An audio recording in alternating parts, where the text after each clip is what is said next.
আমি তো আমার বাবার লাশ দেখছি, আমার বাপ সারা জীবন দেখতাম, আব্বারে দেখছি আমি বুঝাওয়ার পরে সারাক্ষণ বলতো আমার সময় নাই, সময় নাই।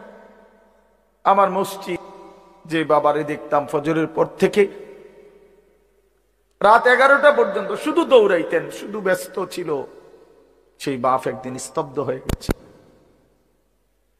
মৃত্যু বাবাকে একদিন থামাই দিছে। বন্ধু, আমার মামির জানাজা পড়ছি আমি 2-3 দিন আগে, আমার জ্যাঠার জানাজা পড়ছি আমি কয়দিন আগে। আমার চোখে দেখা সেই জ্যাঠা, আমার মামা, আমার মামি, ওরা আজ কোথায় চলে গেল? তুমি কি কোনো লাশ দেখো নাই? কেমনে এত লম্বা সময় নামাজ না পড়া থাকে ভাইয়া? 365 দিনে খোদার একটা বছরে। এই যুবক, আমি যদি তোর জন্য কাঁদতে পারতাম, 1 বছর কোনদিন যুবক কোনদিন ফজরের নামাজ পড়লা না, হায় হায় মুসলমানের বাচ্চা, এত বড় বেঈমান কেমনে হইলা? কেমনে হইলা ভাইয়া? এ কেমন জিন্দিগি ভাই? কোনদিন নামাজ পড়বা না? একজন মুসলমান 30 বছর মিথ্যা বলে? হোসেন ভাই, একজন মুসলমান 30 বছর সুদ খায়? ওফো, এটা কেমন ভাইয়া? ইনসাফের সাথে বলে, ইনসাফের সাথে বলে। নিজের ভেতরটাকে, ঘুমন্ত বিবেকটাকে জাগিয়ে তোলা, এটাই মূল একটা মাকসাদ, অন্যতম মাকসাদ। প্রতিটা আয়োজনের পিছনে অনেক কষ্ট আছে। এই মাহফিল, এই প্যান্ডেল, এই স্টেজ, পোস্টার, হ্যান্ডবিল, ওলামায়ে কেরামকে দাওয়াত দেওয়া, যথোপযুক্ত ভাবে এদেরকে নিয়ে আসা, ঠিক মতো গুছগাছ করা, অনেক কাজ। আগামী শনিবার 14 তারিখ আমার মাদ্রাসায় বার্ষিক মাহফিল। তো আজকে প্রায় 14-15 দিন ধরে মাদ্রাসার বড় ছাত্ররা, ওস্তাদরা সারা দিন রাত কাজ করতেছে, সারা দিন, এখনো কোনো শেষ হয়নি। আজকে বুধবার শেষ, কালকে বৃহস্পতি, শুক্র, শনিবারে মাহফিল। তো বাস্তবতা হলো আসলে অনেক কাজ, অনেক কিছুই করতে হয় একটা মাহফিলের জন্য। তো এই সবটা আয়োজন ভাইয়া 10 টাকা, 5 টাকা, কারো কাছ থেকে 100 টাকা, এরকম কষ্ট করেই একটা মাহফিলের ফান্ড একসাথ করা হয়। কেউ তো আর একসাথে দিয়ে দিছে না বলে যে যাও আমি সব দিয়ে দিলাম। তাইলে এই সবটা কষ্টের আয়োজন বুঝি এই 10 টাকার বুটের জন্য শেষ হয়ে যাবে? এটা কথা হইল? 30 টাকার চটপটি, 20 টাকার বাদাম, এইটুকু খাইতে খাইতে সময়টা আমরা শেষ করে দিলাম। এটা ভাইয়া ইনসাফ হইতে পারে না। এতটা কষ্টের আয়োজনের মধ্যে এই সামান্য বুট, বাদাম, চটপটি, বেলুন, ফটকা, এতটুকু দিয়ে এত কষ্টের ইন্তজাম নষ্ট করে দেওয়া, এটা জুলুম ছাড়া আর কিছু, অন্যায়। এটা অন্যায়। কোরআনুল কারীমের মধ্যে আছে, আল্লাহ তাআলা বলেন, কুল মা ইনদাল্লাহি খায়রুম মিনাল লাহবি ওয়া মিনাত তিজারা। হে নবী, আপনি বলেন যে হে আল্লাহর বান্দারা, তোমাদের জন্য আল্লাহর কাছে যা আছে তা তোমাদের এই তামাশা দুনিয়ার এবং ব্যবসা, আয় উপার্জন, এর চাইতে অনেক উত্তম, অনেক উত্তম। 3 ঘন্টায় বেচা কিনায় যা লাভ, একটি সিজদায় তার চাইতে কোটি কোটি গুণ বেশি লাভ। তোমার সারা দিনের বেচা কেনায় যা মুনাফা, আল্লাহকে একবার ডাকার মধ্যে তার চাইতে কোটি গুণ বেশি মুনাফা। এই জন্য এটা বহুত কথা বলো না। এই ভাই, 2টা চাটাই বিছাইতে গেলে এতগুলো কথা বলো কেন? একদম কথা বলবো না আমি। ভাই, তোমরা যদি বসতে রাজি না হও তো বাইরে চলে যাও।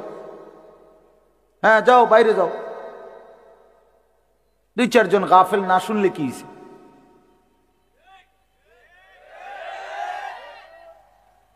ভিতরে বসতে হবে, সাফ কথা। যার দরকার বসবে না তো সে বাহিরে ঘুরুক, অসুবিধা। বাহিরে বুট আছে, বাদাম আছে, চটপটি আছে, বন আছে, চা আছে, ভিজে খাইব চা দিয়ে, ফালতু।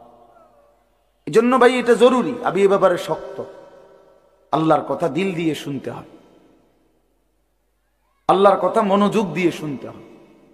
যাদের হাতে মোবাইল, আমার অনুরোধ ভাইয়া, এই হাতে ধরা মোবাইলগুলো নামায় ফেলো, ভালো হবে।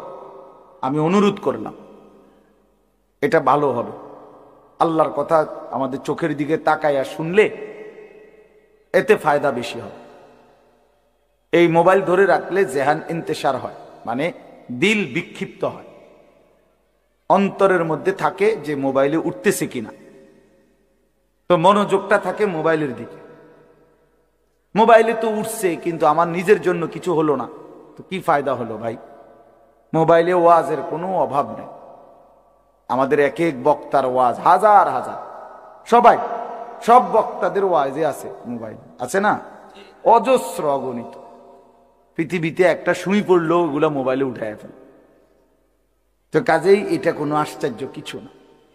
1 কোটি ওয়াজও যদি কারো মোবাইলে থাকে, এটা আখেরাতের মুক্তির জন্য, পরকালের জন্য ন্যূনতম কোনো ফায়দা আনবে না। দেখার বিষয় হলো নিজের মধ্যে কি, আমি কিছু নিলাম কিনা। আমি এই জন্য বললাম যে মাকসাদ নিজের ভিতরে বিবেক জাগানো, দিল জাগানো। এটাই যদি না হয় তো মানুষ জমছে ঠিক আছে, বক্তাও আসছে, মাহফিলও হইছে, কিন্তু সবাই সবার মতো যার যার মতোই আসছে আর গেছে, তাইলে কোনো লাভ হলো না। যা এজনই হলো কতগুলো টাকাই খরচ হলো। হাদিসের মধ্যে আছে, হযরত ইরবাজ ইবনে সারিয়া, রাসূলুল্লাহ সাল্লাল্লাহু আলাইহি ওয়াসাল্লামের একজন সাহাবী, ইরবাজ ওনার নাম। উনি বর্ণনা করছেন যে একদিন রাসূলুল্লাহ সাল্লাল্লাহু আলাইহি সাল্লাম আমাদের মাঝে ওয়াজ করলেন। ওয়াজানা রাসূলুল্লাহ সাল্লাল্লাহু আলাইহি ওয়াসাল্লাম। 2-1 স্বেচ্ছাসেবক ভাই কাজ করে খেদমত করো, যে বলো যে বসতে। তো আল্লাহ রাসূল সাল্লাল্লাহু আলাইহি সাল্লাম তিনি বলেন যে আমাদেরকে ওয়াজ করলেন। এই ওয়াজ, এই শব্দটা কোরআনের শব্দ, রাসূলুল্লাহ সাল্লাল্লাহু আলাইহি সাল্লামের জন্য ব্যবহৃত শব্দ। ওয়াজ এটাই সুন্দর। প্রোগ্রাম, এই আজকেও একজন আমারে একটু আগে, হুজুর এখন কোথায় প্রোগ্রাম? না, কোথাও না। হয়তো আপনি এখন কোথাও কোনো ওয়াজ যাবেন না? আমি হ্যাঁ যাবো, ওয়াজে তো আছে আব্দুল্লাহপুর দেবিদ্যার। মানে আমার তো এখন এটা ওয়াজ মাহফিল, এটা প্রোগ্রাম। প্রোগ্রাম কি তা আবার? প্রোগ্রাম আর ওয়াজ সমার্থবোধক শব্দ নয়। ওয়াজের ইংরেজি না প্রোগ্রাম, ওয়াজই এটাই। তার মানে প্রোগ্রাম তো যে কোনো অনুষ্ঠানকে বল, খানা দানা, যে কোনো আড্ডা, এটাও তো একটা প্রোগ্রাম। কিন্তু রাসূলুল্লাহ সাল্লাল্লাহু আলাইহি সাল্লামের সাহাবীরা ব্যবহার করছেন যে নবীজি আমাদের মাঝে ওয়াজ করলেন। আপনার কাছে এটা পুরান মনে হইল, এটা হাদিসের শব্দ।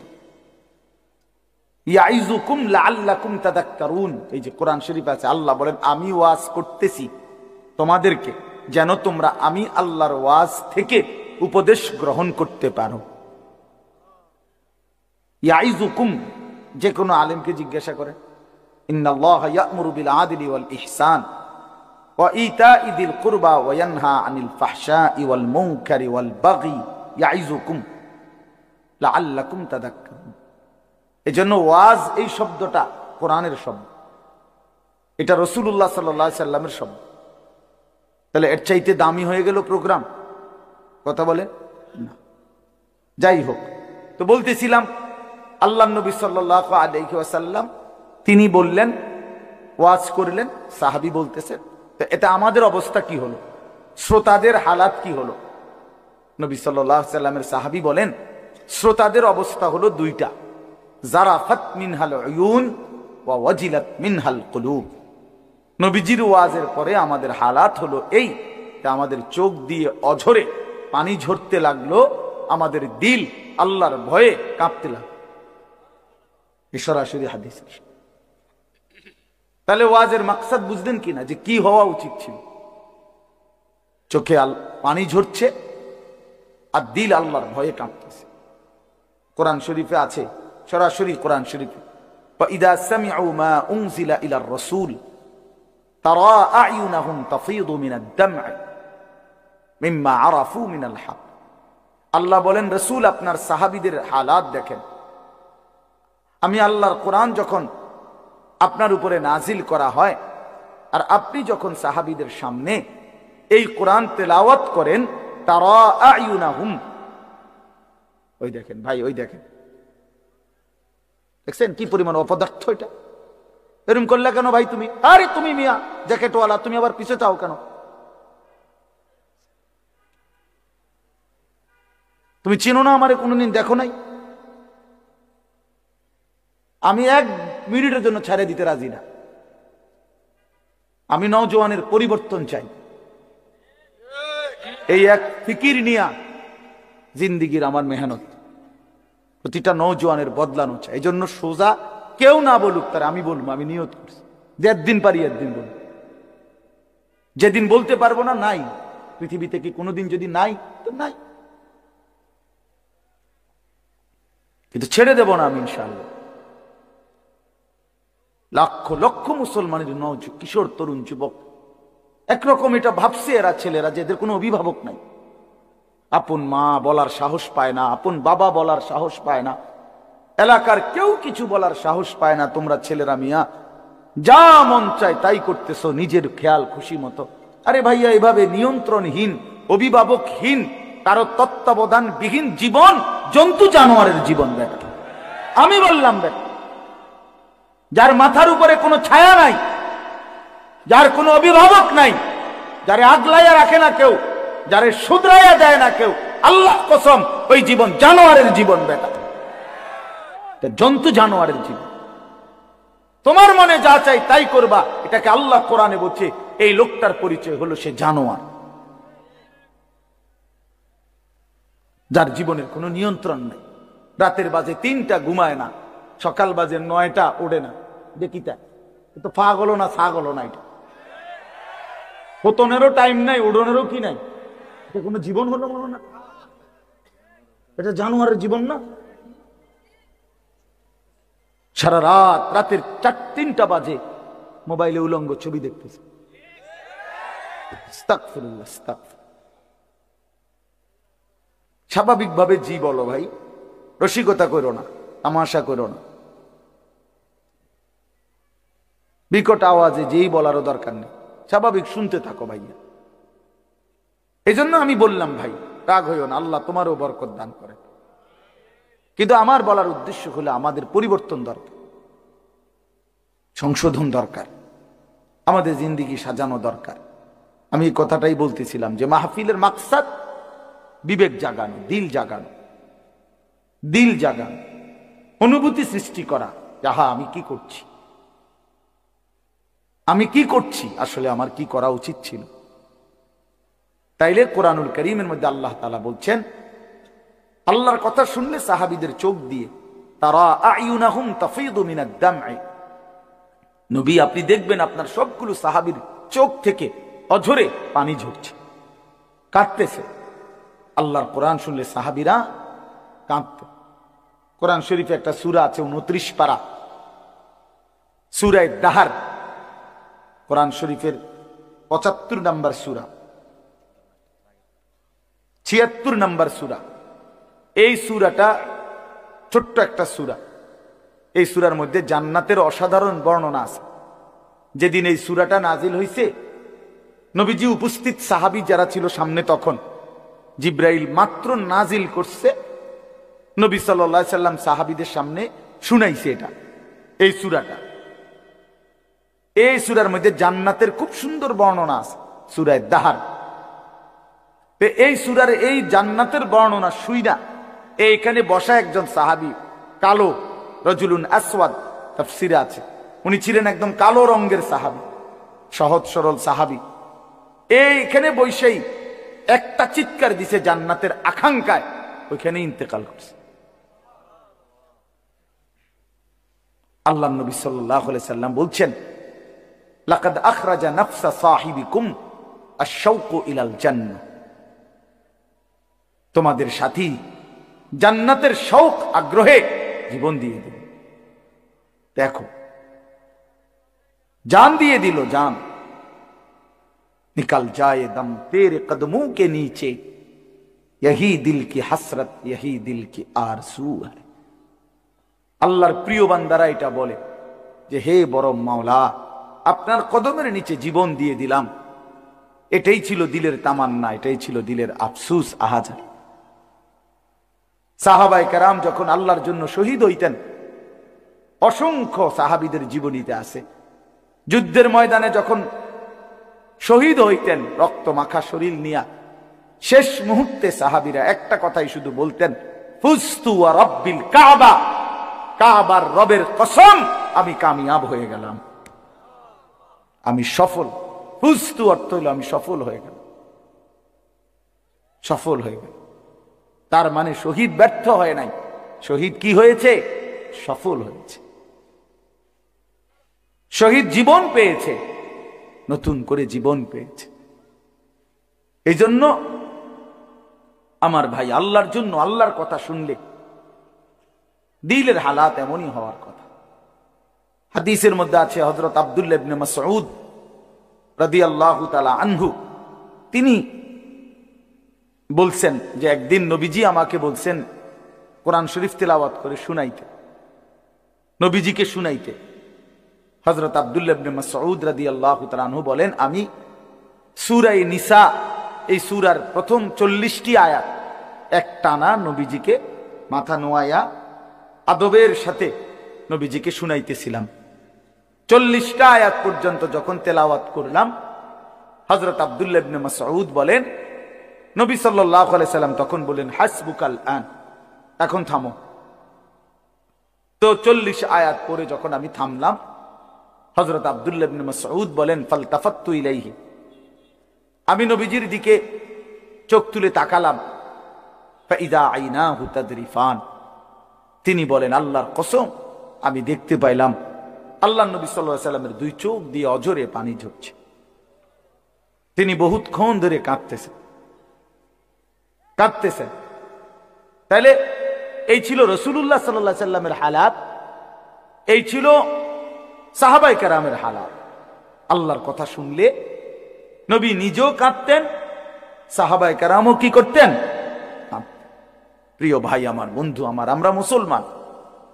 আমি এই কথাটাই শুরু করছিলাম, গাফেল বঞ্চিত হয়, খামখেয়ালি মানুষ, খামখেয়ালি। কেন নামাজ পড়ি না, আর কি পড়ি না, মসজিদে যাইতে ভাল লাগতেছে না, কেরুম লাগতেছে, কি জানি কেরুম জানি লাগতেছে, কেরুম লাগতেছে, কেরুম আরি কেরুম, পাগল কোথাকার বেটা, কেরুম লাগতেছে, এটাও কই তারস না তুই, তুই তো একটা অপদার্থ মানুষ বেটা, এটা কোনো কথা হইল? এই জন্য বললাম, মানে আসল কথা হইল গাফেল, খামখেয়ালি। কোরআন শরীফে আছে যত লোক জাহান্নামে যাবে, আল্লাহর কসম ভাইয়া শোনো, যত লোককে আল্লাহ জাহান্নামে ফেলবে, আল্লাহ কোরআনে স্পষ্ট বলছে সবগুলোর পরিচয় হলো উলাইকা হুমুল গাফিলুন, এগুলো গাফেল। কোরআন শরীফের আয়াত, উলাইকা হুমুল গাফ ওয়ালাকাদ যারানা লিজাহান্নামা কাসীরাম মিনাল জিন্নি ওয়াল ইনস, আমি অসংখ্য অগণিত জিন আর মানুষ দিয়ে জাহান্নামকে পূর্ণ করব। আল্লাহ বলেন এই সবগুলো নাফরমানের পরিচয় উলাইকা হুমুল গাফিলুন, এরা গাফেল, এরা গাফেল ছিল, খামখেয়ালি করছে, খামখেয়ালি। আমি নয়তো হায়াত দিয়েছি, আওয়ালাম নুআম্মিরকুম মা ইয়াতাযাক্কারু ফীহি মান তাযাক্কারা। আল্লাহ তাআলা জাহান্নামীকে বলবে, এই জাহান্নামী বান্দা, মনে তো করো যেটুকু হায়াত দিলে আমার বন্দিগি করতে পারতাম, এটুকু হায়াত, এটুকু সময় আমি তো তোমাকে দিয়েছি বান্দা। তুমি বলো কোন সময়টা, কোন সুযোগটা আমি দেই নাই বান্দা, বলো বলো বান্দা। 1টা বাজে জোহরের আজান হইছে, 3:45 বাজে আসরের আজান হইছে, 3.5 ঘন্টা তো 12 রাকাত বা 10 রাকাত জোহরের নামাজ পড়তে কি 3.5 ঘন্টা লাগে? বলেন মাওলানা। তাইলে তাইলে যুবক কেন নামাজ পড়লা না? তুমি কি হায়াত পাও নাই? তুমি কি সুযোগ পাও নাই? 4 রাকাত ফজরের নামাজ পড়তে কি 1 ঘন্টা সময় লাগে? তো আল্লাহ তাআলা কি সময় দেয় নাই? আল্লাহ কি হায়াত দিল না? কেন নাফরমানি করলে? বন্ধু আমার, আল্লাহ বলবেন এই কথা, আওয়ালাম নুআম্মিরকুম, বলো বান্দা, আমি কি তোমাকে হায়াত দেইনি? আমি কি তোমাকে সময় দেই নাই? কোরআন শরীফে আছে আল্লাহ বলছেন এটা। কোরআন শরীফে আছে আল্লাহ বলছেন জাহান্নামী চিৎকার করবে আর বলবে, আল্লাহ একটু সময় দেন, একটু বিরতি দেন, একটা মিনিট কদ্দুর আমারে জিরাইতে দেন, আমি পারতেছি না মালিক, আগুনে, এই মালিক আমার শরীরটা জ্বইলা পুরা ছাই হয়ে গেছে, আমি আর পারছি না মাওলা, আমার একটু বিরতি দেন, 10টা মিনিট কদ্দুর বিরতি দেন, এই আগুন আমি সইতে পারছি না। আল্লাহ তাআলা বলবেন, লা ইউফাত্তারু আনহুম, না নাফরমান, 1 সেকেন্ডের বিরতি মিলবে না। অহুম ফীহি মুবলিসুন, আল্লাহ বলে জাহান্নামী চিরদিন অনন্তকাল মলিন চেহারা, বিমর্ষ চেহারা নিয়েই পড়ে থাকবে, কোনদিন তার মুখে হাসি ফুটবে না। ওমা যালামনাহুম ওয়ালাকিন কানু হুমুজ জালিমিন, আল্লাহ তখন বলবে, নাফরমান জাহান্নামী, আমি তো তোমার উপরে জুলুম করি নাই বান্দা, তুমি তো নিজেই নিজের উপরে জুলুম করেছিলে, আমি জুলুম করি নাই। আমি যতগুলো হুকুম করেছি, যতগুলো নিষেধ করেছি বান্দা, প্রতিটা হুকুম পালন করার যোগ্যতাও আমি শরীরে দিয়েছি। তুমি যদি রুকু করতে না পারতা আমি বলতাম না, তুমি যদি সেজদা করতে না পারতা তাইলে আমি হুকুম করতাম না। আমি তো গাছকে বলি নাই সেজদা করতে, তোমারে বলছি। আমি তো মাছকে বলি নাই সেজদা করতে, তোমাকে বলেছি, কারণ তোমাকে তো যোগ্যতাও দিয়েছি। ইন্না হাদাইনাহুস সাবিলা, আল্লাহ বলেন আমি তো বুঝাইবার জন্য আমার পক্ষ থেকে প্রতিনিধিও পাঠিয়েছি, আমি তো বুঝবার জন্য আসমানি কিতাবও দিয়েছি, নবীও দিলাম, রাসূলও দিলাম, উলামায়ে কেরামকেও দিলাম, কিতাবও দিলাম, শরীরেও মানার যোগ্যতা দিলাম, তাইলে কেন পারলা না বান্দা? নামাজ পড়ার যোগ্যতাও আছে, বুঝাইয়া বলার লোকও আছে, বুঝবার মতো কিতাবও আছে, কেন পড়লেন না বলেন? আপনারা যে কেউ যদি সিদ্ধান্ত নেন 2 রাকাত নামাজ পড়বেন, তাহলে আপনাদের শরীরে পড়ার যোগ্যতা আছে কিনা? আপনারা যদি সিদ্ধান্ত নেন কিভাবে পড়ব, তো এই কথা বুঝাইয়া বলার জন্য কোনো আলেম আছে কিনা? যদি বলেন কোরআন থেকে কইলেন, তো এটা দেখানোর মতো কিতাব আছে কিনা? তো কি সমস্যার কারণে পারলেন না? বন্ধু বলেন, প্রিয় ভাই বলো, আমার নওজোয়ান সন্তানরা বলো, ভাইয়া কি কারণে পারলা না? আজকের সারাদিনে 5 ওয়াক্ত নামাজ কেন পড়তে পারলা না দোস্ত? কেন পড়তে পারলা না? হ্যাঁ, এই পৃথিবীতে কত বন্ধুর কত আবদার রক্ষা করলেন, পরম বন্ধু মহান আল্লাহ পাকের কোনো আবদার রক্ষা করলেন না। সামান্যটুকু উপকার যে করছে তারে কতবার থ্যাংক ইউ দিলেন। 24 ঘন্টা যিনি লালন পালন করছে তারে একবারও সেজদা দিলেন না। এই নাফরমান, তুই এত বড় গাদ্দার কেমনে হইলি বেটা? বেনামাজির চাইতে বড় গাদ্দার আর কে হইতে পারে? বেনামাজির চাইতে বেয়াদব, অসভ্য আর কি? বেনামাজি অসভ্য, অসভ্য বেনামাজি শয়তান। যার কপালে সেজদা নাই ওই শয়তান, শয়তান, শয়তান, ওইটা শয়তান। আমি বললাম, আল্লাহর কোরআন বলছে, ইবলিস তুই সেজদা দিলি না, আজকের থেকে তুই শয়তান। ইবলিস রে এর আগে শয়তান বলতো না, বলতো মনে না? আজকের থেকে শয়তান, আজকের থেকে রাজিম, ফখরুজ ফা ইন্নাকা রাজিম। আল্লাহ বলছে বের হবে ঈমান, কেন সেজদা দিলি না? ফা ইন্নাকা রাজিম, আজকের থেকে ইবলিস তুই অভিশপ্ত। এজন্য বেনামাজি অভিশপ্ত, বেনামাজি শয়তান। ওয়া ইন্না আলাইকাল লানাতা ইলা ইয়াউমিদ্দিন। আল্লাহ বলছে, ইবলিস তুই আমারে সেজদা দিলি না, তো মনে রাখিস আজকের থেকে নিয়ে ইসরাফিলের ফু পর্যন্ত, কিয়ামত পর্যন্ত তোর উপরে আমি আল্লাহর লানত। এটাই তো তর্জমা নাকি? কিয়ামত পর্যন্ত তুই নাম বেঈমানের উপরে আমি আল্লাহর লানত। এই জন্য বেনামাজি মনে রাখো, এই যুবক তোমরা যারা নামাজ পড়ো না, তোর উপরে আল্লাহর লানত, আল্লাহর লানত, তোর খোদার গজব তোর উপরে, মনে রাখিস। বলে না আমি ভাত খাই, ভাত, হ্যাঁ ভাত জন্তু জানোয়ারও খায়। আমি তো ঘুম যাই, ঘুম কুত্তাও যায়,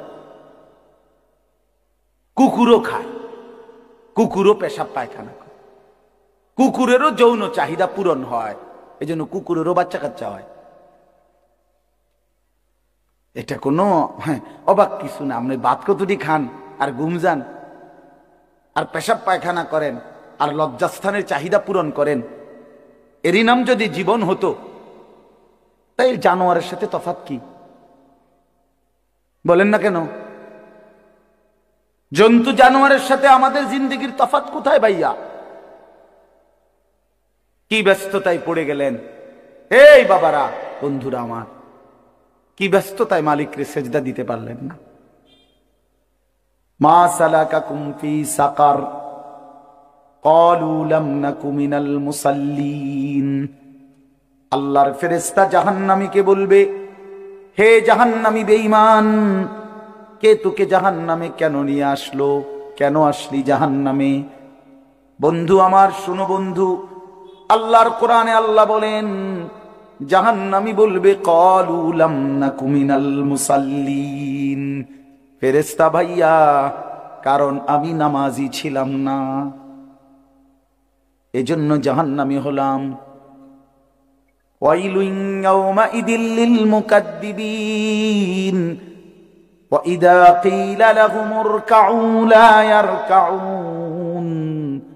আল্লাহ বলে, সমস্ত মিথ্যাবাদী নাফরমান পাপী, সেদিন মনে রেখো হাসরের ময়দানে তোমাদের জন্য জাহান্নাম।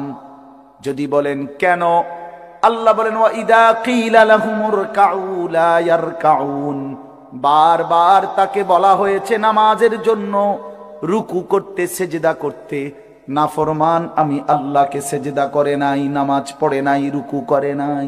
আল্লাহ ইদা বালাগাতিত তারাকি ওয়া কিলা মান রাক ওয়া যান্না আন্নাহুল ফিরাক ওয়ালতাফাতিস সাকু বিস-সাক ইলা রাব্বিকা ইয়াওমাইদিনিল মাসাক ফালা সাদ্দাকা ওয়ালা সাল্লা।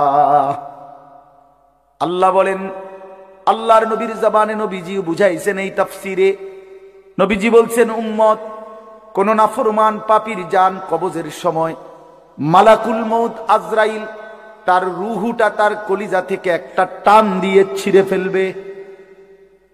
ছিঁড়লেই রুহুটা এসে কণ্ঠনালীর কাছে আটকায় যাবে, এই গলার কণ্ঠনালীতে। কাল্লা ইদা বালাগাতিত তারাকি, কণ্ঠনালীতে যখন নাফরমানের রুহু আটকায় যাবে, তো আজরাইল ধইরা টাইনা ছিঁড়া টুকরা টুকরা করে এরপরে এই রুহুটাকে ছিঁড়া ভিড়া বাইর করে। তো কোরআনে আল্লাহ বলছে, কেন এমন এমন নির্মম মৃত্যু হলো কেন? তার কলজা ছিঁড়া ফেললো, আজরাইল তার রুহুটা ছিন্ন ভিন্ন করে দিল, এমন করলো কেন? আল্লাহ বলেন, কারণ দুইটা, ফালা সাদ্দাকা ওয়ালা সাল্লা, এই নাফরমান আমি আল্লাহরে বিশ্বাস করে নাই এবং নামাজ আদায় করে। কি আদায় করে নাই? ভাত খাও, হ্যাঁ ভাতে তো দুগা খাও নাকি তা? হ্যাঁ, মোবাইল টিপো আর মানুষের বেডি দেখো, দেখো ভাইয়া দেখো, কুলু ওয়া তামাত্তাউ কালিলান ইন্নাকুম মুজরিমুন। আল্লাহ বলে, নাফরমান অল্প সময়ের দুনিয়া খাও, ভোগ করো, শুধু মনে রেখো তুমি নাফরমান। এখন ভাত খাও, পরে ফিডা হইব। কবরের প্রথম ঘন্টায় আমি বুঝাই দেব আমি মালিক কেমন। কাল্লা সাউফা তা'লামুন আলহাকুমুত তাকাসুর হাত্তা যুরতুমুল মাকাবির কাল্লা সাউফা তা'লামুন। আল্লাহ বলে, দুনিয়ায় ডুবে থাকতে থাকতে, আমি আল্লাহকে আখিরাতকে ভুলতে ভুলতে দুনিয়া বাড়ানোর নেশা প্রতিযোগিতা বেঈমান তোরে গাফেল বানায় দিল। এরই মধ্যে একদিন তুই কবরে পৌঁছে গেলা। এই কবরে আসলেই তুমি বুঝতে পারবা আমার নাফরমানির শাস্তি কি।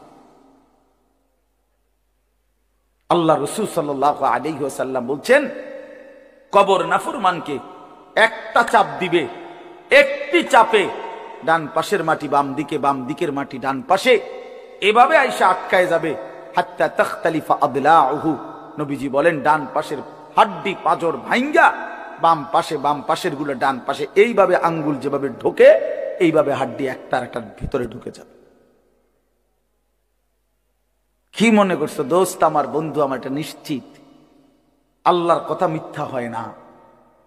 ১৫০০ বছরে এই কোরআনের প্রতি অক্ষর নিয়া আপনজন দুশ্মন, ইমানদার নাফরমান, বেঈমান, হিন্দু, বৌদ্ধ, ইহুদি, খ্রিস্টান, নাস্তিক, মুরতাদ, বুদ্ধিজীবী, গবেষক, পণ্ডিত, দার্শনিক, বিজ্ঞানী, সবাই কাফের বেঈমানরাও যুগে যুগে এই কোরআনের প্রতিটা অক্ষর নিয়ে পরীক্ষা করছে, পর্যালোচনা করছে, বিশ্লেষণ করছে, কিন্তু একটি নোক্তা অক্ষর ভুল, মিথ্যা, অসত্য, অযৌক্তিক, অবাস্তব, অপ্রাসঙ্গিক আজকের এই মিনিটে প্রমাণ করতে পারে না। যদি সন্দিহান হইতো তত প্রমাণ হয়ে যাইত যে এই সমস্ত তথ্য উপাত্তের আলোকে প্রমাণিত হলো কোরআনের এই আয়াতটি ভুল। সেটা কোনটা? এমন হইছে? কথা বলে না কেন? বলো জেনারেল শিক্ষিত ছেলেরা, তোমরা বলো ভাইয়া, পদার্থবিজ্ঞান, জীববিজ্ঞানের কোন তথ্যের আলোকে কোরআনের কোন তথ্য ভুল? রসায়ন বিজ্ঞান, উদ্ভিদ বিজ্ঞান সহ যাবতীয় বিজ্ঞানের কোন সূত্র মতে কোরআনের কোন শব্দ ভুল হয়েছে, কোন তথ্য ভুল হয়েছে? হয়েছে বাবা। তাইলে কবর ভুল হবে কেন? আখেরাত ভুল হবে কেন? জান্নাত ভুল হবে কেন? হাসরের মাঠ ভুল হবে কেন? ইসরাফিলের ফু মিথ্যা হবে কেন? এই পৃথিবী যে ধ্বংস হবে এই কথা মিথ্যা হবে কেন? মিথ্যা হবে কেন? যদি মিথ্যা হতোই তো আল্লাহ তাআলার দুনিয়াবি কথাগুলো তো ভুল হইতো, সেগুলো তো ভুল হয় না। নবী সাল্লাল্লাহু আলাইহি সাল্লামের 1450 বছরে আমাদের নবী সাল্লাল্লাহু আলাইহি সাল্লামকে নিয়ে শুধু মুসলমানরাই গবেষণা করে নাকি? কাফের বেঈমান আমাদের চাইতে বেশি করে, আমাদের চাইতে বেশি গবেষণা করে নবীজিকে নিয়ে। কিন্তু আপনজন দুশ্মন সবার গবেষণায় মুহাম্মদ আরবি সাল্লাল্লাহু আলাইহি সাল্লাম তিনি সর্বশ্রেষ্ঠ। বন্ধু পরীক্ষা করলেও তিনি শ্রেষ্ঠ, দুশ্মন পরীক্ষা করলেও তিনি শ্রেষ্ঠ। বাহ! হ্যাঁ, তিনি সবার পরীক্ষা। রাসূলুল্লাহ সাল্লাল্লাহু আলাইহি সাল্লামের প্রতিটা আচরণ, উচ্চারণ, চলাফেরা, কথাবার্তা, কাপড়, লেবাস, পোশাক, হাঁটা চলা, খানা, খাদ্য, পেশাব, পায়খানা, আহার, নিদ্রা, 24 ঘন্টার প্রতিটা নড়াচড়া পৃথিবীর সর্বোচ্চ শ্রেষ্ঠ মডেল, সবচেয়ে সুন্দর, সবচেয়ে সুন্দর। তিনি হাসলেও সুন্দর, তিনি কাঁদলেও সুন্দর, তিনি হাঁটলেও সুন্দর, তিনি বসলেও সুন্দর। এজন্য প্রিয় ভাই আমার, বন্ধু আমার, বেনামাজি হইও না বাপ। মাঝ বয়সী যারা, আপনাদেরকেও বলি, একটা চা দোকান নামাজ পড়তে দেয় না, একটা সিএনজি নামাজ পড়তে দেয় না, একটা অটো রিক্সা নামাজ পড়তে দেয় না, একটা বুটমুড়ির দোকান নামাজ পড়তে দেয় না, সামান্য কুদ্দুর ক্ষেতের ফসল নামাজ পড়তে দেয় না। 12,000, 14,000, 20,000 টাকার একটা চাকরি, এটা আপনাকে এক ওয়াক্ত নামাজ পড়তে দেয় না। হায় হায় বদনসিব! কয় টাকার বিনিময়ে আল্লাহকে ভুলে গেলেন? 20,000 টাকার বিনিময়ে। একটা দোকানে কয় হাজার টাকা বেতন হলো, এই 30,000, 40,000 টাকার বেচা কিনার বিনিময়ে আল্লাহকে ছেড়ে দিলেন। যুবক ভাই, তোমরা এই 12, 14, 20,000 টাকার একটা মোবাইলের কাছে আল্লাহকে ছেড়ে দিলা। মাত্র 20,000 টাকায় তুমি ইমানদার বিক্রি হয়ে গেলা। ছি ছি ছি! মোমেন তো এত কম দামে বেচা হয় না, এত অল্প দামে তো বেচা হইবার কথা না ভাই। মাত্র একটা 15-20,000 টাকা দামের মোবাইলের কাছে তো বিক্রি হয়ে গেল। নিজের ইমান, নিজের ইসলাম, নিজের আখিরাত, আল্লাহর সাথে সম্পর্ক, রাসূলের সাথে সম্পর্ক, ধর্মের সম্পর্ক, কোরআনের সম্পর্ক সব ছেড়ে দিলা, সব ভুলে গেলা। তুমি চেনো না আল্লাহ কি, রাসূল কি, আখিরাত কি। তুমি চিনছো শুধু মোবাইল, নারী, ছবি, নর্তকী, জিনা, ব্যভিচার, অসভ্য দৃশ্য, বন্ধুদের আড্ডা। না ভাইয়া, এত কম দামে ইমানদার বিক্রি হয় না, মুমিন এত অল্প দামে বিক্রি হয় না। হ্যাঁ, 54 বছরের যেই জালেম স্বৈর শাসক বাপ পুতে মিলে সিরিয়ার ওই জালেম স্বৈর শাসক ফ্যাসিস্ট যে 54 বছর ধরে হাজারো লক্ষ মুসলমানের রক্তে জমিন ভাসাইছিল, কারাগারের অন্ধকার প্রকোষ্ঠে আটকায় রাখছিল, মুসলমান ইমানদারের রক্তের আহাজারিতে আল্লাহর জমিন কাঁপতেছিল, ওই সিরিয়াতে এই যে কয়দিন, মাত্র 2 দিন হলো, 8ই ডিসেম্বর 24 বছরের জুলুমের শাসন থেকে পলাইয়া সিরিয়ার প্রেসিডেন্ট বাশার আল আসাদ ভাগছে, পলাইছে। শুনছেন আপনারা? পলাইছে। নতুন উইকেট পড়ছে যে, শুনছেন? এই যে 8ই ডিসেম্বর আরেকটা উইকেট পড়ছে। প্রথম উইকেট পড়ছে 5ই আগস্ট, দ্বিতীয় উইকেট পড়ছে 8ই ডিসেম্বর। 2024 উইকেট পড়ার বছর, 2024 উইকেট পড়ার বছর। এবছর বোলিং ভালো হয়েছে, এবছর উইকেট পড়তেছে। 2 উইকেট পড়ে গেছে, আগামী উইকেট নেতানিয়াহু ইনশাআল্লাহ। ইসরায়েলের ওই কুত্তাও হেরে যাবে ইনশাআল্লাহ। ইসরায়েলের ওই বেঈমান নেতানিয়াহু অয় ভাগবে, অয় পালাবে ইনশাআল্লাহ, কোনো সন্দেহ নেই। ফিলিস্তিনের বিজয় হবে ইনশাআল্লাহ, ফিলিস্তিনের বিজয়। আর ওই যে 130 কোটির ধমক দেখায় যে বেটা, ওই মোদি, ওরাও হেরে যাবে ইনশাআল্লাহ, ওরাও হেরে যাবে। ওখান থেকে আলুর ধমক দে, আলু, পেঁয়াজ। বেটা মন্ডা কয় আটটা গিয়ে কন্যাই কথা কস বেড়া, পেঁয়াজের ধমক দেশ বেড়া। হ্যাঁ, পেঁয়াজ, আমগো পেঁয়াজ বন্ধ করে দিবে, আমরা আলু বন্ধ করে দিবে। হইতে ইন্ডিয়া থেকে আমগো আলু বন্ধ, পেঁয়াজ বন্ধ। পেঁয়াজ তার আব্বার। হ্যাঁ, পেঁয়াজ কি মোদির আব্বার? বলো যুবক, তার বাপের পেঁয়াজ বেটা। তাইলে তুই বন্ধ করবি কি বেটা? তোদের পেঁয়াজ বন্ধ করবি কেন? তোদেরকে পেঁয়াজ, রসুন, আদা, চাল, ডাল, ভাত, মাছ খাওয়াই যিনি, 24 ঘন্টা তোদেরকে বাঁচায় রাখছে যিনি, তিনি তো আমার আল্লাহ বেটা, আমার আল্লাহ, আমার আল্লাহ। ওই বেঈমান, তোর কি বেঈমান? তুই তো মূর্তি ছাড়া তোর কিচ্ছু নাই বেটা। ওই মালিক তো আমার মালিক, আমি ওই মালিকের সেজদা করি, তা আমার মালিক তোকে খাওয়ায় বেটা। আল্লাহ রিজিক দেয় ওদেরকে, ওরা আম করে ধমক দেয়, ওরা আমাদেরকে ধমক দেয়। যত ধমকই দাও, মনে রাখো যুবক, তোমাদের কাছেও বলি, এই ইসলাম আমাদের কাছে আমানত। আমরা সাফ কথা, 110 কোটি 130 কোটি বেঈমান আমরা ভয় পাই না। আমরা কোন সংখ্যা গণি না, ওদেরকে আমরা গণা তো ধরি না। আমাদের একজন, আমাদের শুধু একজন, আগেও একজন, এখনো একজন, আগামী দিনও একজন, তিনি আল্লাহ। বলো ভাই কে? আর তিনি আকবার, তিনি সবচেয়ে বড়, সবচেয়ে বড়, তিনি বড়, একজনই বড় আমাদের, আল্লাহু আকবার। বলো ভাই, সবাই বলো, জোরসে বলো ভাই, আল্লাহু আকবার, আল্লাহু আকবার, আল্লাহু আকবার। বলো বলো, আওয়াজ করে বলো, বলো বলো। বেঈমান শুনুক, কাঁটা তারের বেড়ার থেকে শুনুক বেঈমান। বড় স্লোগান দাও, আল্লাহ বড়, আল্লাহু আকবার, আল্লাহু আকবার, আল্লাহু আকবার। আল্লাহই বড়, আল্লাহই বড়, আল্লাহই বড়। 110 কোটিকে আমরা হিসাব করি না। ইনশাআল্লাহ এই বাংলাদেশের ইমানদার মুসলমান আমরা কলিজার খুন দিয়ে হলো মাতৃভূমির প্রতি ইঞ্চি জমিন আমরা হেফাজত করবো ইনশাআল্লাহ, ইনশাআল্লাহ। সোজা কথা, কোনো সন্দেহ নাই, এতে কোনো সন্দেহ নেই। আমার মতো 2, 4, 10, 50 হাজারের রক্তে জমিন হয়তো ভাসবে, কিন্তু এদেশেও ইনশাআল্লাহ কালেমার পতাকা উঠবে ইনশাআল্লাহ।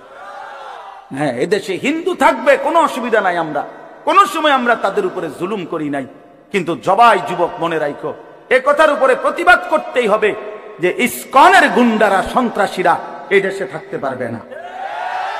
ইসকন সন্ত্রাসী, ইসকন গুন্ডা, গুন্ডা, হিন্দু গুন্ডা, হিন্দু সন্ত্রাসী। অতএব ইসকনের অন্তর্ভুক্ত কোন হিন্দু সন্ত্রাসী গুন্ডা এদেশে থাকতে পারবে না। এদেশে সাধারণ হিন্দুরা থাকুক, কোনো আপত্তি নাই।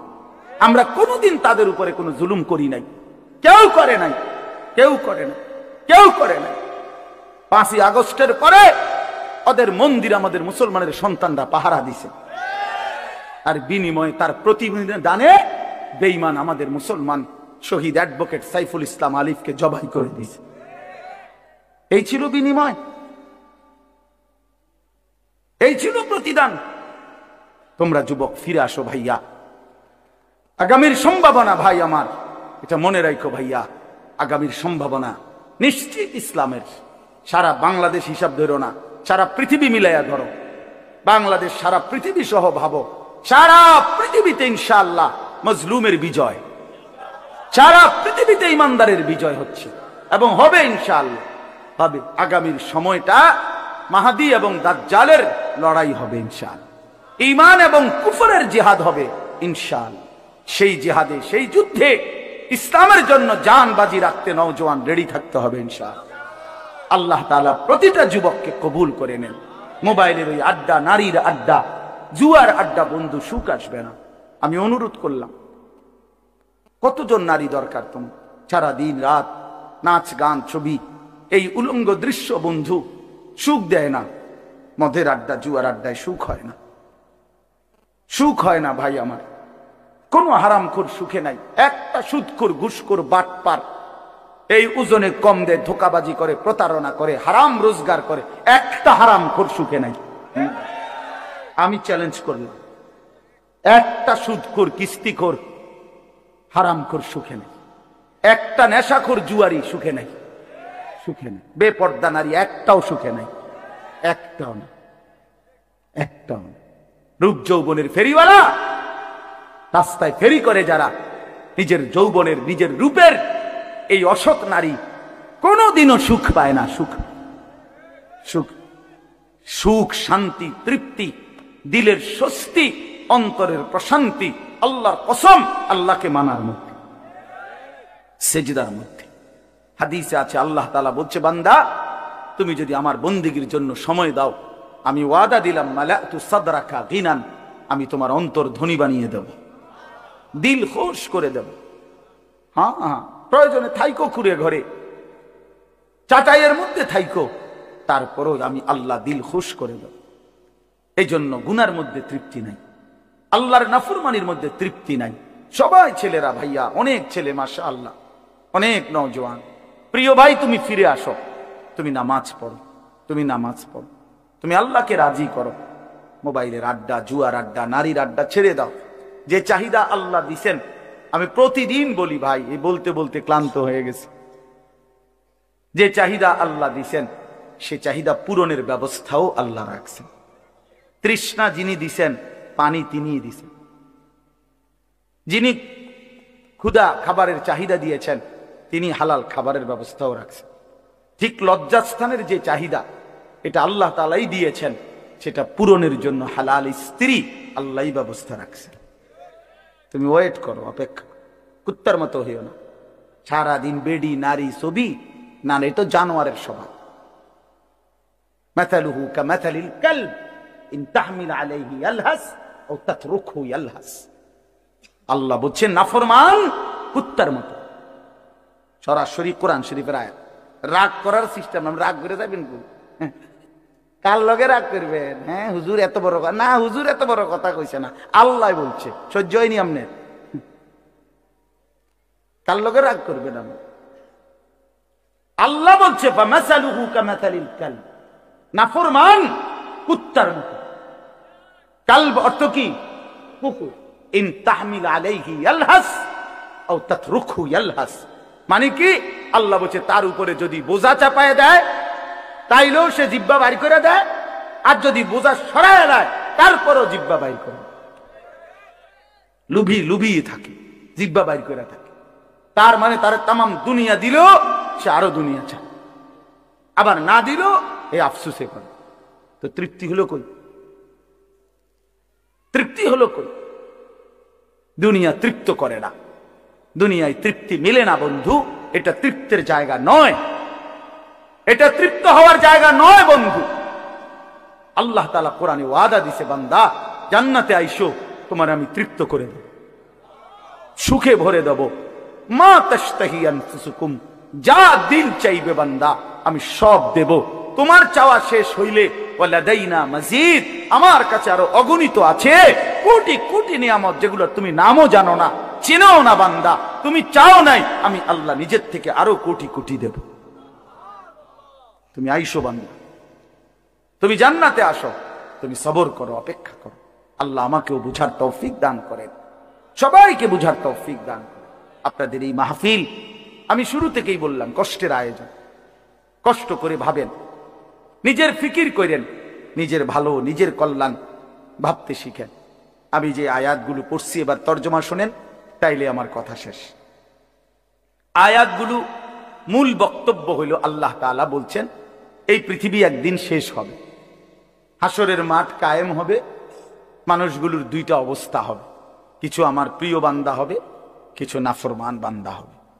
আল্লাহ তাআলা এই কথাটা খুব গুরুত্ব দিয়া কোরআনে বুঝাইছে, বান্দা এই রং রসের এই সৌন্দর্যময় পৃথিবী তোমার কাছে যত লোভনীয়ই মনে হোক, আকর্ষণীয় মনে হোক, তবে এটা নিশ্চিত যে তুমিও থাকবা না, দুনিয়াও থাকবে না। এই কথাটা মনে রাখো বান্দা, এটা যদি মনে রাখতে পারো তো জিন্দেগি সুন্দর হবে, জীবন সুন্দর হবে। এই জন্য কোরআনুল কারীমে আল্লাহ তাআলা খুব এই কথাটা বুঝাইতে চাইছে, বান্দা এই এত সুন্দর পৃথিবী দেখে তুমি যতই বিমোহিত হও, মুগ্ধ হও, তো মনে রাখো এটা থাকবে না, আমি একদিন ভেঙে ফেলব। ইযাস সামাউন ফাতারাত, আসমান ভেঙে চুরচুর হবে। ওয়া ইদাল কাওয়াকিবুন তাসারাত, তারকারাজি খসে খসে পড়বে, পাহাড়গুলো উঠতে থাকবে তুলার মতো। ওয়া তাকুনুল জিবালু কাল ইহনিল মানফুশ ওয়া বুসাতিল জিবালু বাসসা, পাহাড়গুলো তুলার মতো উঠতে থাকবে, সাগর নদীর পানিগুলো টকবক করে উতরাইতে থাকবে। মা তার কোলের বাচ্চাকে ছুঁড়ে ফেলে দিবে, গর্ভবতী নারীর বাচ্চা নিজে নিজে বের হয়ে যাবে, সব মানুষ পাগলের মতো মাতালের মতো হয়ে যাবে। ইসরাফিল ফু দিবে, জমিনের মধ্যে ভূমিকম্প শুরু হবে, বিকট শব্দে আওয়াজ হবে। আল কারিআতু মাল কারিআ, আল্লাহ তাআলা এই কথাগুলো বহুভাবে বহু আয়াতে বুঝাইতে চাইছেন, বুঝাইয়া বলছেন, বান্দা একদিন তুমিও শেষ হবা, আমার এই সৃষ্টি জগৎ শেষ হবে, হাসরের মাঠ কায়েম হবে। তো এখানেও আল্লাহ তাআলা বলছেন, কাল্লা ইদা দুক্কাতিল আরদু দাক্কান দাক্কা, সাবধান বান্দা, মনে রেখো এই জমিন একদিন চূর্ণ বিচূর্ণ হয়ে যাবে। কি হবে বলেন না? ওইখানে একটা কথা আছে, লম্বা কথা, অতুহিব্বুনাল মালা হুব্বান জাম্মা। আল্লাহ তাআলা বলেন, বান্দা দুনিয়ার মাল আর সম্পদের ভালোবাসাটাকেই তোমরা খুব গভীরভাবে দিলের মধ্যে বসায় লাইলা।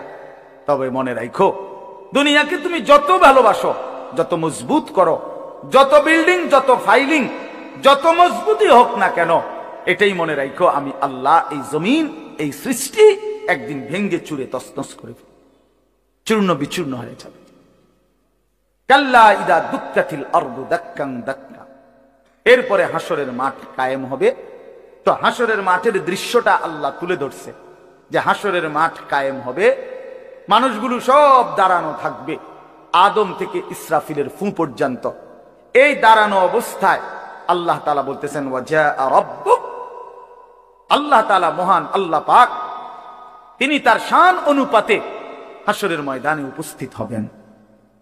ওয়াল মালাকু সাফফান সাফফা, কোটি কোটি ফেরেশতা সারিবদ্ধভাবে লাইন ধরে দাঁড়াবে, চারদিকে কোটি কোটি ফেরেশতা, মহান আল্লাহ পাক উপস্থিত, আর মানুষগুলো সব দাঁড়ানো। এই কল্পনা করে হাসরের মাঠ। এবার কি হবে? আল্লাহ বলেন, ওয়াজিআ ইয়াউমা ইদিন বিজাহান্নাম। এই অবস্থায় ফেরেশতারা জাহান্নামকে ৭০,০০০ আগুনের শেকল দিয়ে টেনে হাসরের ময়দানে উপস্থিত করে। মানুষগুলো সচক্ষে জাহান্নামকে দেখবে। জাহান্নাম একটা বিকট তারা আগুনের গর্জন, তীব্র আগুনের যখন একটা গর্জন উঠবে, আল্লাহর কসম নবী বলছে, পুরা হাসরবাসী তখন চিৎকার দিয়া বলবে, ইয়া রব্বি নাফসি নাফসি, আয় মাওলা আমাকে বাঁচান, আমাকে বাঁচান। এই প্রথম হাসরবাসী কথা বলল, তাফসিরে আছে, হাদিসা, মানে প্রথম চুপচাপ দাঁড়ায় থাকবে, কিন্তু জাহান্নামকে যখন দেখবে, জাহান্নামের চিৎকার যখন শুনবে, তখন পুরা হাসরের ময়দানে চিৎকার উঠবে, ইয়া রব্বি নাফসি নাফসি, আল্লাহ আমাকে বাঁচান। নবী সাল্লাল্লাহু আলাইহি ওয়াসাল্লাম বলেন, আল্লাহ তাআলা, আহা ফেরেশতারা যেন দেখাই দিবে ইব্রাহিম আলাইহিস সালামকে, ওই যে আপনার ছেলে ইসমাঈল, তার ব্যাপারে কিছু বলবেন। ইব্রাহিম আলাইহিস সালাম বলবেন, ইয়া রব্বি নাফসি নাফসি, এই মাওলা আমাকে বাঁচান, আমাকে। ওর বিষয়টাও দেখো। ইয়াকুব আলাইহিস সালাম, ওনার ছেলে ইউসুফ আলাইহিস সালাম, এটা সেই ছেলে 40টা বছর দুনিয়াতে, যার জন্য উনি কাঁদছিলেন। ফেরেশতারা বলবো, ওই যে ইউসুফকে দেখা যায়, তার ব্যাপারে কিছু বলবেন। ইয়াকুব আলাইহিস সালাম বলবেন, ইয়া রব্বি নাফসি নাফসি, এই মাওলা আমারে বাঁচান, আমার। ওটাও বুঝো। ওয়াজিআ ইয়াউমাইযিন বিজাহান্নাম, জাহান্নামকে হাসরের ময়দানে আনা হবে বন্ধু। বিষয়টারে তুমি আমি খামখেয়ালি মনে করো না বাপ। এতগুলো কোরআনের আয়াত মিথ্যা হইতে পারে না। ১৬ লক্ষ নবী রাসূল, আদম থেকে নবী সাল্লাল্লাহু আলাইহি সাল্লাম, সমস্ত আম্বিয়া কেরাম চিল্লায়া উম্মতের দুয়ারে দুয়ারে গিয়ে আখিরাতের কথা বলছে, কবরের হাসরে। এগুলো ভুল হবে কেন, মিথ্যা হবে কেন ভাইয়া? প্রতিদিন যে মানুষগুলো কবরে যায়, তুমি কি দেখো না ভাই, এই মানুষের মৃত্যু, লাশ, কবর তোমারে কিছুই মনে করায় না? জলজ্জান্ত যে মানুষটা তোমার আমার চোখের সামনে হাঁটতো, চলতো, ফিরতো, খাইতো, ঘুমাইতো, দোকান করতো, বাজার করতো, কত কথা বলতো, আজ এত মানুষ জানাজায় উপস্থিত, কতজন কত কথা বলতেছে, কিন্তু খাটিয়ার ওই লাশ, সে তো আর কথা বলে না।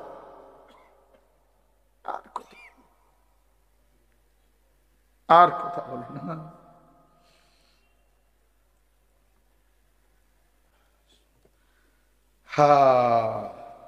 ওয়াজিআ ইয়াউমাইযিন বিজাহান্নাম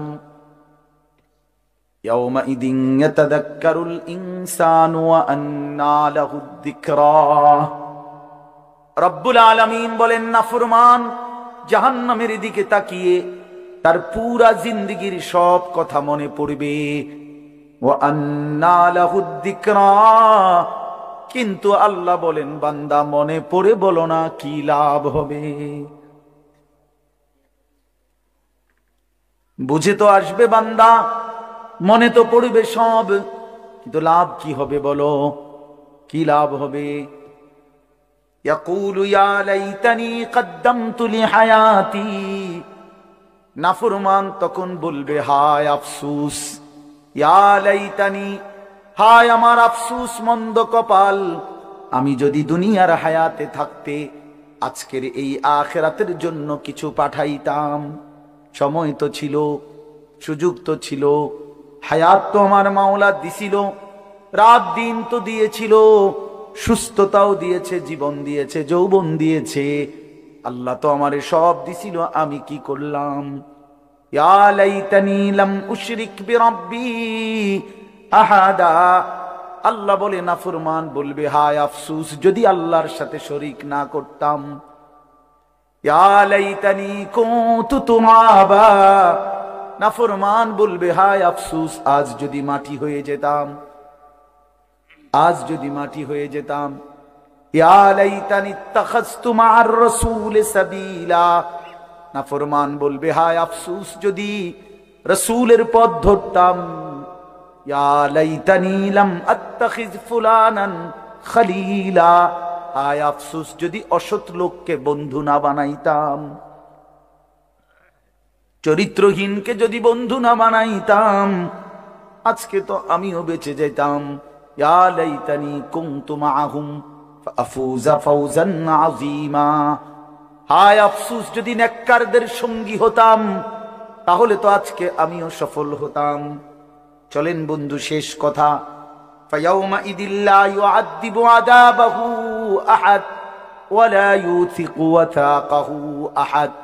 আল্লাহ বলে, বান্দা, সেদিন আমি আল্লাহর পক্ষ থেকে তুমি নাফরমানকে যেই আযাব দেওয়া হবে, বান্দা বিশ্বাস করো, এমন আযাব তোমারে আর কেউ কোনোদিন দেয় নাই, এমন ফিডা তুমি আর খাও নাই, এমন বেইজ্জতি আর কোনোদিন হও নাই বান্দা, এমন শাস্তি আমি আল্লাহর পক্ষ থেকে দেওয়া হবে। ওয়ালা ইউসিকু ওয়াথাকাহু আহাদ, আল্লাহ বলে, নাফরমান, আমার ফেরেশতা তোরে যেই বাঁধাটা বাঁধবে, এমন শক্ত বাঁধা বান্দা তোরে আর কেউ কোনোদিন বাঁধে নাই। আল্লাহ আমাকেই মাফ করে দেন। ইয়া আইয়াতুহান নাফসুল মুতমাইন্নাহ। বিপরীত দিকে এবার আল্লাহ তাআলা ইমানদার নেককার বান্দাকে ডাক দিবে। মানে ওই যে এনেটা ফিডাফিডি চলতে আছে, নাফরমানরে টাঙ্গাইয়া ফিরতে আছে, বানতে আছে, একটা মায়ের চলতে আছে, এই কারণে আবার আমার নেককার বান্দা নিয়ে আবার ঘাবড়াইয়া যায়। আমার আব্বারে দেখতাম, এত রাগী মানুষ ছিল। আমগো বড় কোনো ভাইরে যদি আব্বা লাঠি নিত ফিডার লেগা, আমার মনে আছে ছোটবেলায় আমি দেখেই কাইন্দা দিতাম, চিৎকার দিতাম। আব্বা কইতো না না তোর তো আব্বা কিছু কই না আব্বা। তা আল্লাহ তাআলা বলেন আমার ইমানদার বান্দা নিয়ে আবার ঘাবড়াইয়া যায়, তা আল্লাহ নিজেই ডাক দিবেন, ইয়া আইয়াতুহান নাফসুল মুতমাইন্না, হে আমার প্রিয় আত্মা, পবিত্র আত্মা, প্রশান্ত আত্মা, আমার ইমানদার বান্দা, ইরজিই ইলা রাব্বিক, কোন ঘাবড়ায়ো না, তুমি তোমার মাওলা আমি রবের কাছে আসো, রাদিয়াতাম মারদিয়া, আমিও তোমার উপরে রাজি, খুশি, তুমিও আমার উপরে খুশি। কোন টেনশন করো না, ঘাবড়াইও না, ওইরে ফিডা চলবো, তুমি মাইতো না, তুমি টেনশন করো না। ফাদখুলি ফি ইবাদি ওয়াদখুলি জান্নাতি, আল্লাহ বলবে আমার নেককার বান্দা, প্রিয় বান্দা, তোমার আমার আরো নেককার বান্দা এখানে আছে, ওদের সাথে গিয়া মিশো, একসাথে আমার জান্নাতে ঢোকো, আমার জান্নাত। এই শেষ কথাটা বলি, প্রিয় ভাই হযরত মাওলানা মুফতি ইয়াসিন আহমদ ফারুকি মাওলানা সাহেব অসুস্থ বললেন, শুনছি আমি, আল্লাহ তাআলা পুরাপুরি শিফায়ে কামেলা আজেলা দান করে। আমি নিজে কোমরের ব্যথা আছে 2 দিন, প্রচন্ড ব্যথা, এরপরও আল্লাহর দয়ায় আসার সুযোগ হয়েছে। তো বলতেছিলাম ভাইয়া, এই শেষ কথাটা হইল, এখানে একটা কথা আছে, ওয়াদখুলি জান্নাতি, এই জান্নাতি, আল্লাহ বলবে বান্দা আমার জান্নাতে ঢোকো। তো তাফসীরের মধ্যে লিখছে, ইমানদার বান্দা, নেককার বান্দা, তার সারা জিন্দেগীর কষ্ট মেহনতের বিনিময়ে, আমলের বিনিময়ে হাসরের ময়দানে আল্লাহ যখন বলবে আমার জান্নাতে ঢোকো, আল্লাহর কসম ইমানদার বান্দা খুশিতে আনন্দে আত্মহারা হয়ে যাবে যে মালিক আমারে মালিকের জান্নাতে ঢুকতে দিচ্ছে। কালকে আমি এক জায়গায় মাহফিলে যাইতেছিলাম, তা আমার একজন ঘনিষ্ঠ বন্ধু কোম্পানিগঞ্জ বাজারের ব্যবসায়ী নুরুল আলম ভাই, ওরে আমি ফোন দিলাম, দোস্ত আপনি কই? কয় আমি তো যাওয়ার জন্য রেডি হয়েছি। আমি বলছি না না, আপনি আমার গাড়িতে যাবেন, আপনি আমার গাড়িতে যাবেন। তো এই কথা বলাতে সে খুশিতে আনন্দে, আর বলেন কি হুজুর আমার আপনার গাড়িতে নিবেন? আমি হ্যাঁ আমার গাড়িতে আপনি যাই, এই কথা বলাতেই খুশি হয়ে গেছে। তো রব্বুল আলামিন যখন বলবে বান্দা তুমি জান্নাতি, আমার জান্নাতে ঢোকো, বান্দা বলবে মালিক আমি সব পাইয়া লাইছি, আমি সব পাইয়া লাইছি। এই জন্য ইনশাআল্লাহ কেউ না উঠি, ছেলেরা ভাইয়া তোমরা উঠো না বাপ, দয়া করে সবাই মেহেরবানি করে আমাদের প্রিয় ভাই হযরত মাওলানা মুফতি ইয়াসিন আহমদ ফারুকি দামাত বারাকাতুহুমুল আলিয়া, তার জবান থেকে নসিহত শুনে দোয়া করে এরপরে আমরা যাওয়ার চেষ্টা করো। আল্লাহ তাআলা সবাইকে ভালো করেন, প্রত্যেকেই নামাজের ফিকির করি, 5 ওয়াক্ত নামাজ পড়লে ইনশাআল্লাহ জিন্দেগি সুন্দর হবে। মোবাইলের আসক্ত যুবক ছেড়ে দাও, নারীর আসক্তি ছেড়ে দাও, যেটুকু প্রয়োজন মোবাইল ওটুকু প্রয়োজনীয় হালাল কাজে ব্যবহার করো, কোনো মানা নাই বন্ধু, কিন্তু হারামের কাজে গুনাহের কাজে জিন্দেগিটা নষ্ট করো না বন্ধু, দুনিয়াও আফসোস হবে, আখিরাতেও আফসোস হবে। আল্লাহ তাআলা আমাদের প্রতিটা সন্তানকে কবুল করেন, সুন্দর জীবন গড়ার তৌফিক দান করেন। আজকের এই মাহফিল আল্লাহ তাআলা ভরপুর বরকত দান করেন, কবুল করেন, আমিন। সুবহানাল্লাহ।